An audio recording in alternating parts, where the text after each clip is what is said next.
Hello everybody. Greetings, June Allen here, your racial sobriety mentor.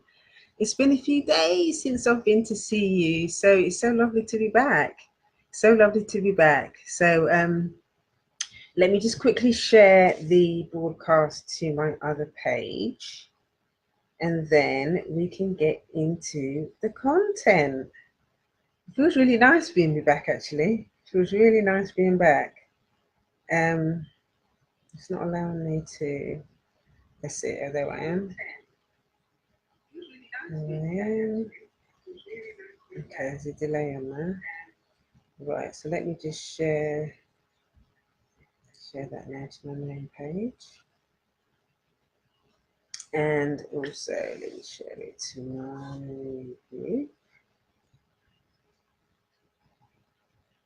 And then we can get started. Oh, I hope you've had a really, really good day. I hope you've had a really good day. Okay, so that's that. So let me introduce myself again. Hello, my name is June Allen, and hi, people are coming in now, so it's good to see you. I am your racial sobriety mentor, and I'm a mum and I'm an entrepreneur, and I teach people how to free themselves from addiction to self-hate. And you can find out more about me at juneallen.net.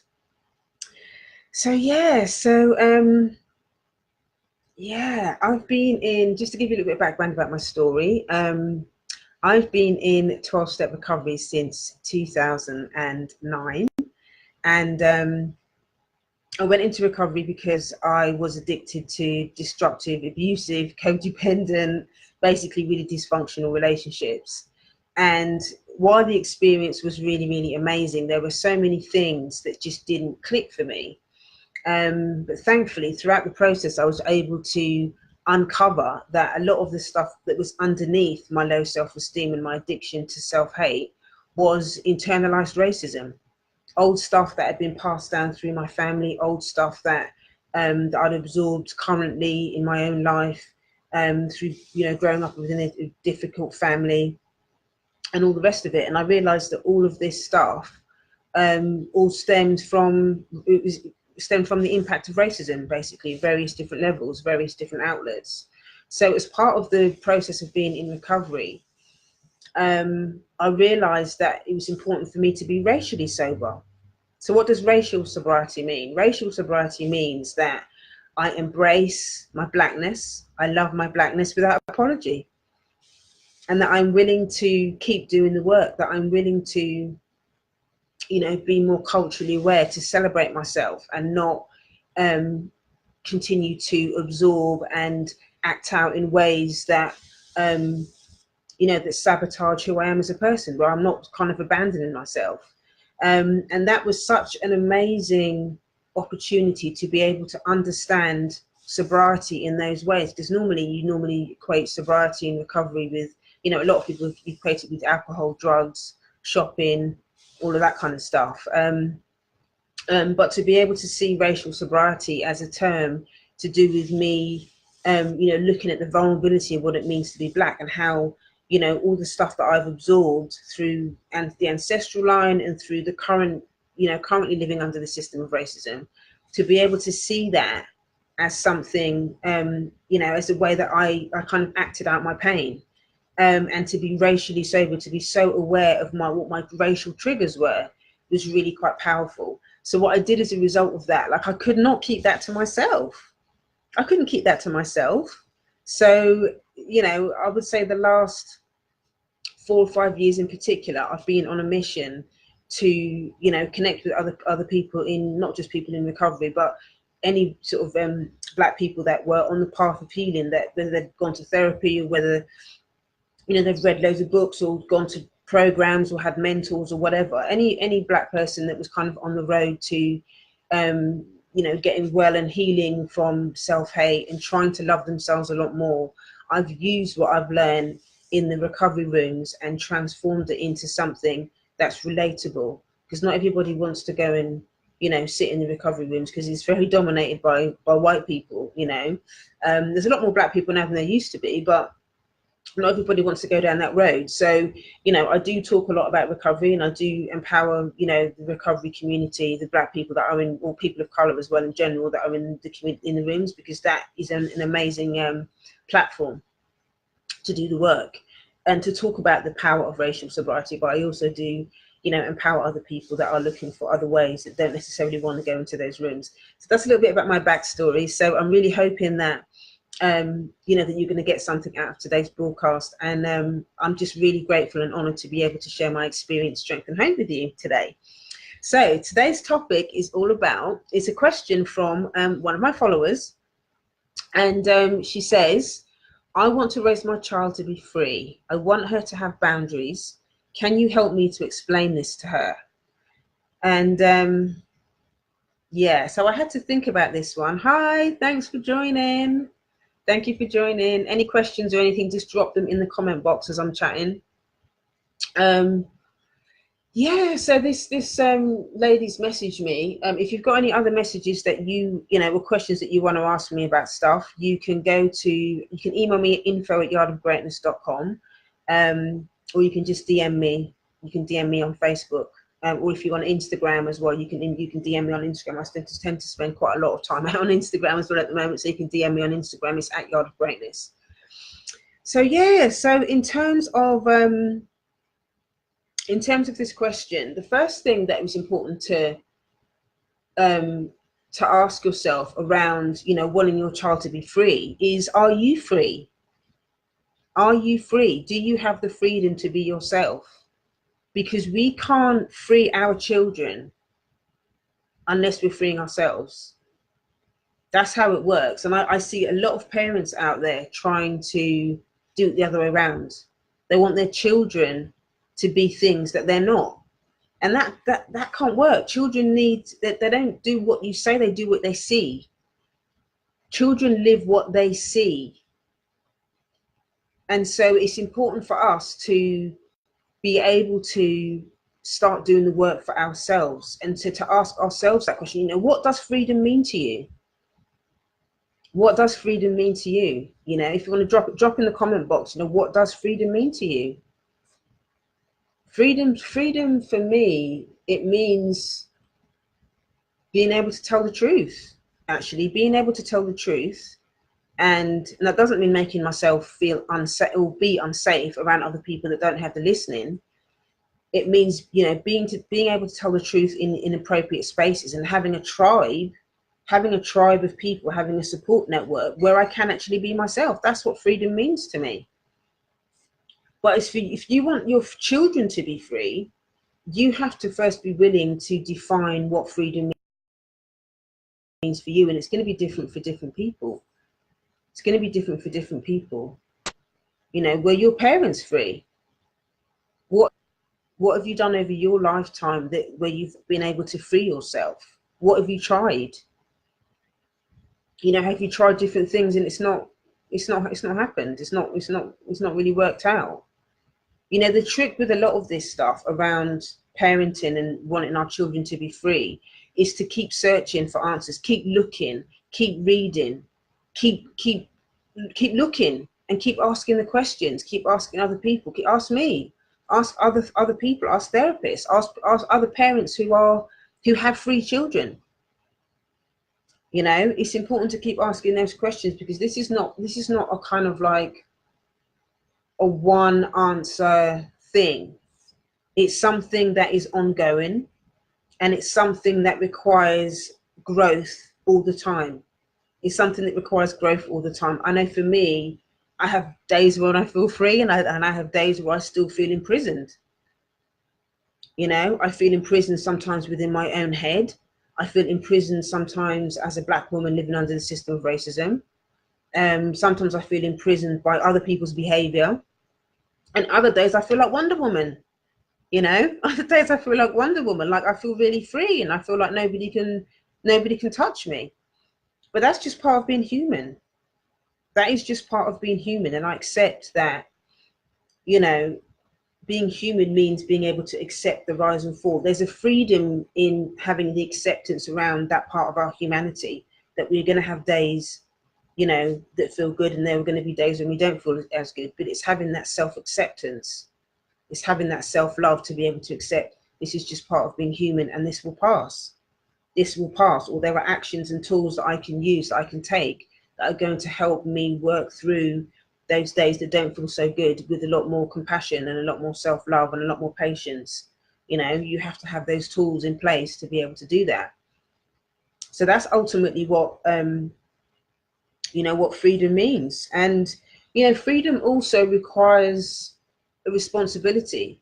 It's not just something that we acquire and then that's it. It's something that, you know, when you get the awareness that's required to actually maintain that level of freedom, there is a responsibility that comes with it. You have to be responsible with what you do with that freedom, where you share that freedom, who you talk to about that freedom, because not everybody can hear it. It sometimes triggers other people.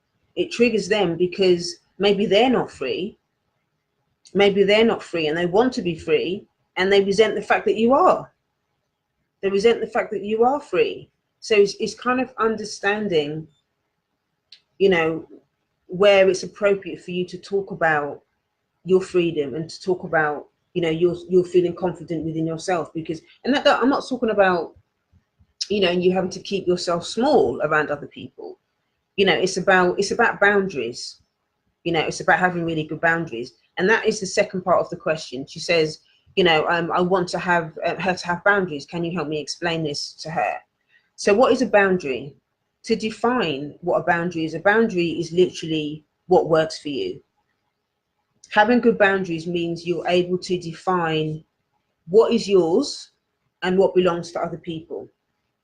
Now, as Black people, the whole point of one of the reasons why racism is so insidious and why it's so ingrained in us as a people is because the system of racism is so aggressive. And the reason why it works, why it's still ingrained in so many of us, is it requires us to have weak boundaries. And when you're in pain, or when trauma is inflicted on you for whatever reason, be it emotional, physical, spiritual, sexual, whatever the trauma is, it weakens your boundaries as a human being. You're not able to say no. You're not able to define what belongs to you and what belongs to other people. And so when you have weak boundaries, other people are able to dictate who you are.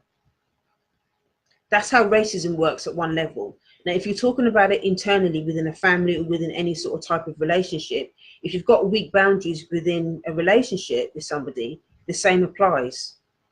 So if I'm in a relationship with, so if we're talking about mother-daughter relationship, as with the lady that said the question, that child, talking about the dynamics of the mother and the child now, that child, if that child is not respected as a separate human being and is just an extension of the mother, let's say for example, then that child is going to have weak boundaries because the child has been taught that they're not allowed to have a voice, that they're not allowed to say anything, that they're not allowed to think, that they're not allowed to feel.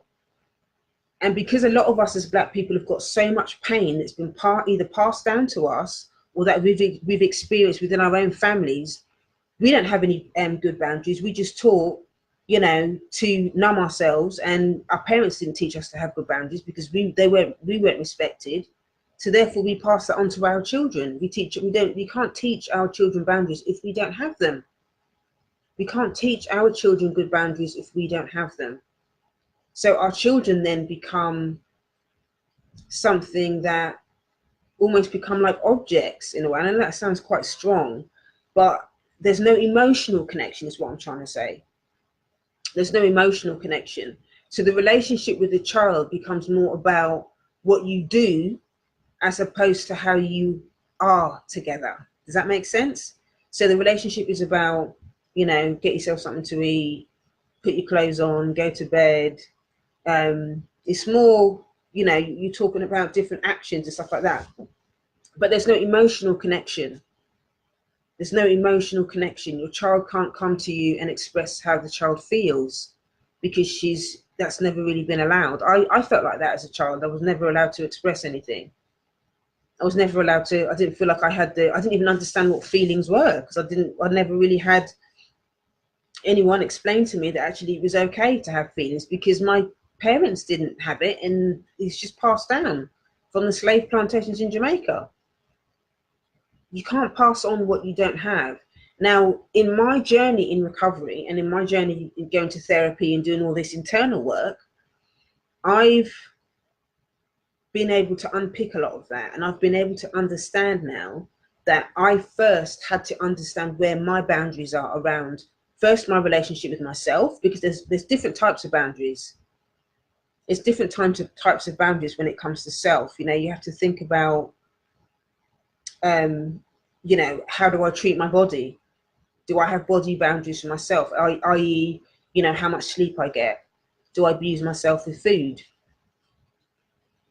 You know, do I abuse myself with alcohol or whatever it is? You know, if I don't have good personal boundaries, then I don't respect myself. I can't respect myself if I don't have really good boundaries about what's okay for me to treat myself. You know, how do I talk to myself in my head? Do I talk a lot of negative thoughts in my head? Do I talk down to myself? Do I call myself names? Because a lot of us do that. A lot of us do that. And a lot of that is internal thinking, either from the dysfunction within our families, or we do it as a result of, you know, internalized racism. There's so many different reasons why we think like that. But ultimately, we have to be responsible for how we treat ourselves. So we first have to look at what our internal boundaries are like, how we talk to ourselves, how we treat ourselves. That's really, really important. Oh, somebody's put a comment in there. Oh, hi, Karen. Hi, how you doing? You okay? Yeah, thanks for your comments. It's great. It's great to see that. So yeah, as parents, it's really, really important to have your own boundaries. To first have your own boundaries so that you can teach it to your child. You know, you can teach it to your child. Earlier on in the year, I did a mastermind where I talked a lot about mother-daughter relationships. You know, I talked about abusive mothers and, you know, setting really good boundaries with yourself when you're trying to navigate that relationship, because it's very difficult to navigate those boundaries, especially when it's your mom. You know, if it's a friend or something, then you can just decide that you don't want to spend, you know, that much time with them or whatever. But when it's a family member, it's very difficult to do that. So this mastermind that I did was very, very specific around, you know, around honoring your own boundaries.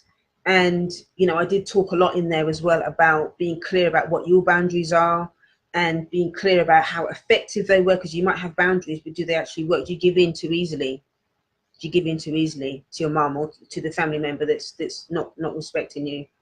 And then there's a lot of things in there about how you can actually build better boundaries, how you can start to strengthen them, because you know, it takes practice.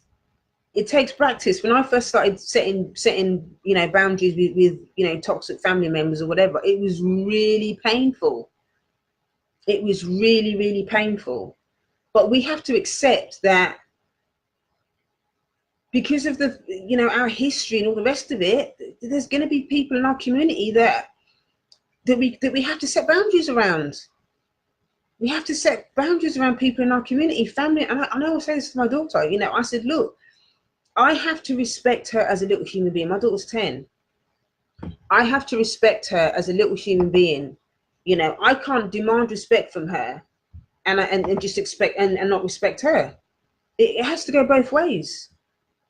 It has to go both ways. There's a lot of parents out here that want respect but don't want to give it. And for me, that don't work. For me, that's not going to work. Respect goes both ways. I won't be rude to you, but I'm not going to respect you. You know, I'm not going to respect you. I had an interesting conversation in my messages from, and I feel really sad about sharing this, but I'm going to share it anyway because it's kind of relevant in terms of boundaries and stuff like that. But actually, there's some comments in here as well. I'm missing some comments.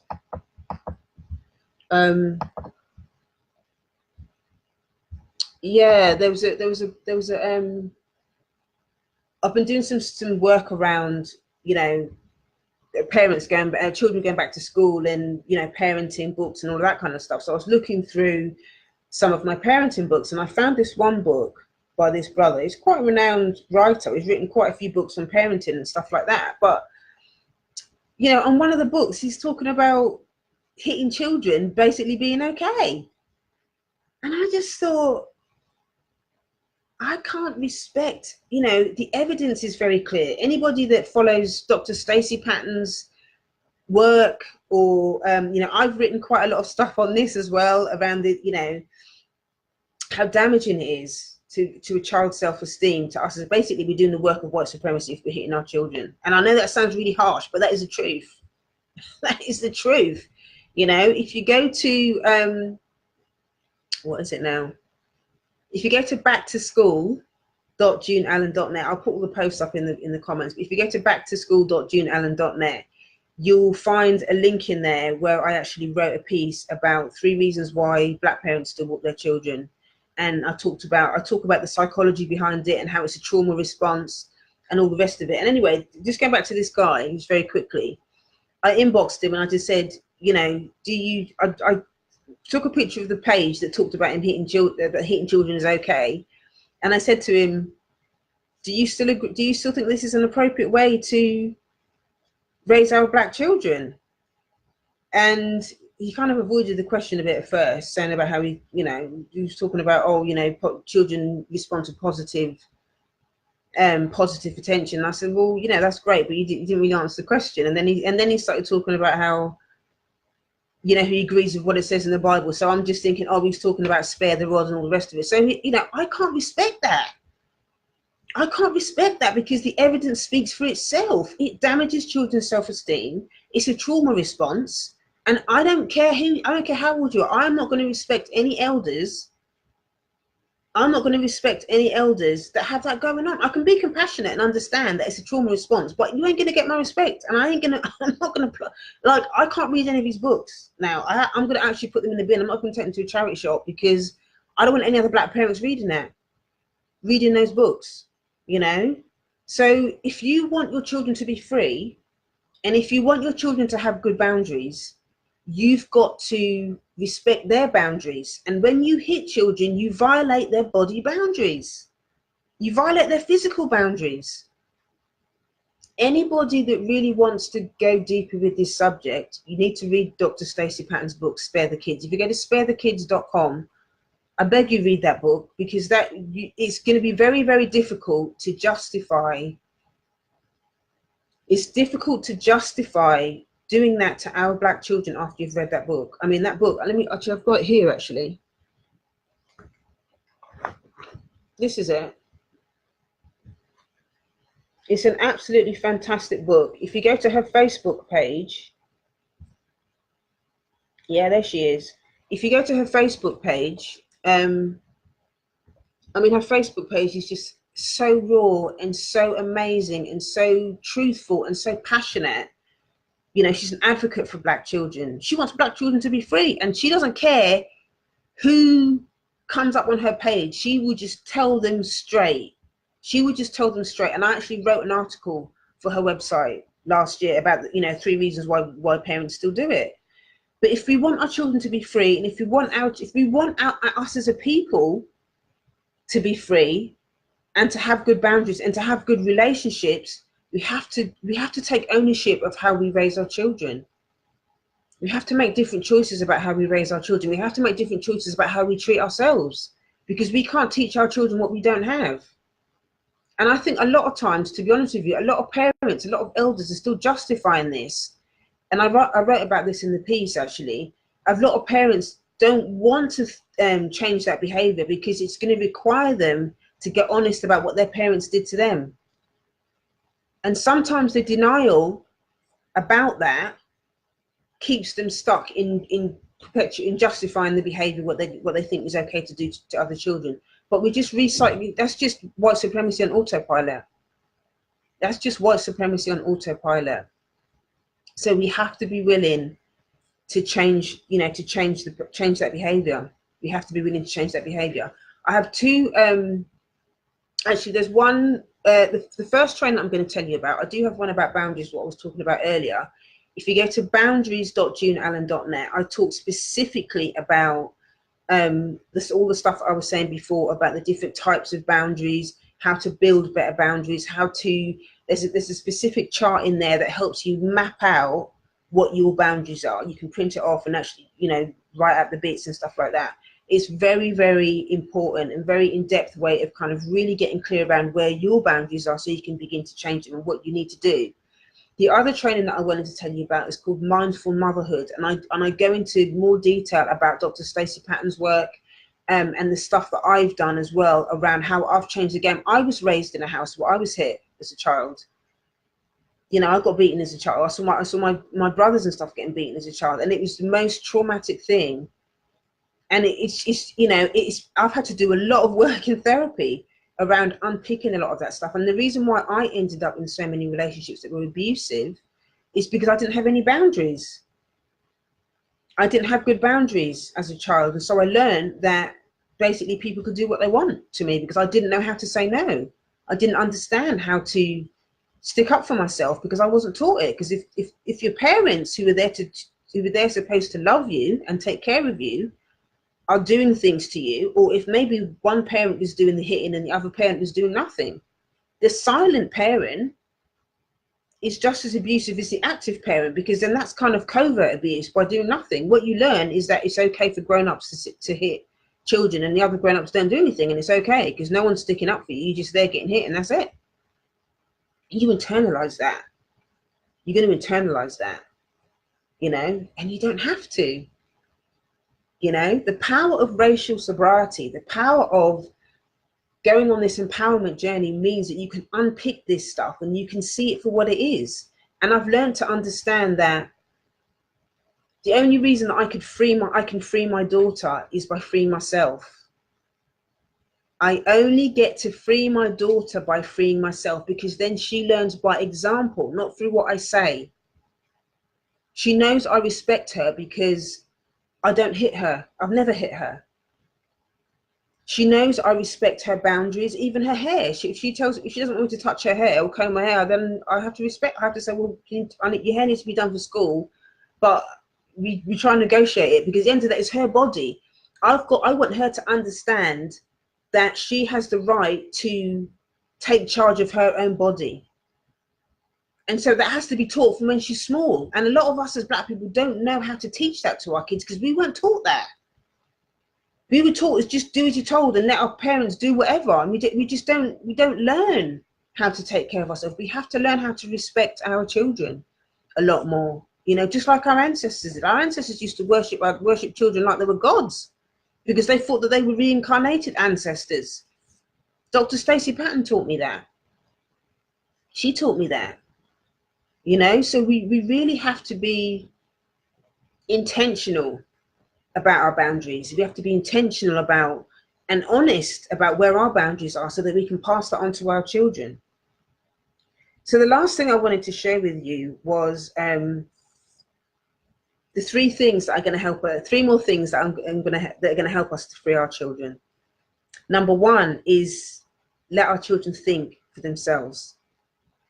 That doesn't mean to say I'm telling you to let your children do what you want. I'm just saying let them have a voice. Let them have a voice. Let them speak their truth. Even if you don't like it. Even if you don't like it, allow them to have a voice and to speak, because that's how you get to know who they are. And that's called respect. That you let them, they feel respected when you allow them to speak. Number two, give them a space to feel. They're human beings. Don't be so quick to shut them up. Don't be so quick to, oh, don't stop.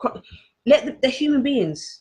And 9 times out of 10, when I see people doing this to children, it's because they feel discomfort in their self about not feeling comfortable with their own emotions. So they shut down their children's emotion because they can't deal with their own. They've got a lot of buried stuff of their own that they haven't dealt with. So they want the child to keep quiet. That's why it's important for us to do the work for ourselves before we can do it for our children. We have to be able to do that work for ourselves first. And the last thing is allow your children to grow. Allow your children to think, allow your child to feel, and allow your child to grow. Give them roots and wings. That's another, I love that quote. Really, we're supposed to give our children roots and wings. Allow them to make mistakes. Do things together. Have family meetings. I have family meetings with my daughter, and I say, what do you think? Did you, we recently had one over the summer holidays. Did you enjoy the summer holidays? Did you think it was rubbish? Did you think that Mummy was on her phone too much? Do you think, did you have enough fun? What do you want to do next? Include your children. That's how they feel respected and part of a community. You have to get back to that and forget all that children seen and not heard, because that just builds shame, and that's not how you build relationships. Children thrive through connection. Children thrive through connection and being seen and being heard. And if we don't see or hear our children, they're just going to go out in the streets. They're just going to go out in the streets and find someone who will see and hear them. So if that's it for this broadcast. If you drop your comments in the chat. If you've got any other comments, I can't see any other comments that they've got in there. But and also let me know what your takeaways are. What did you get out of this broadcast? If you've got any other questions that you wanted to ask me, email me at info@yardofgreatness.com if you don't want to put it in the comments. Yeah, so if you found this broadcast really useful, then share it with somebody who you think that might needs to hear it. And I will see you next time. If you want to find out any more information about me at the Yard of Greatness, you can get juneallen.net. So that's me signing off. So take care.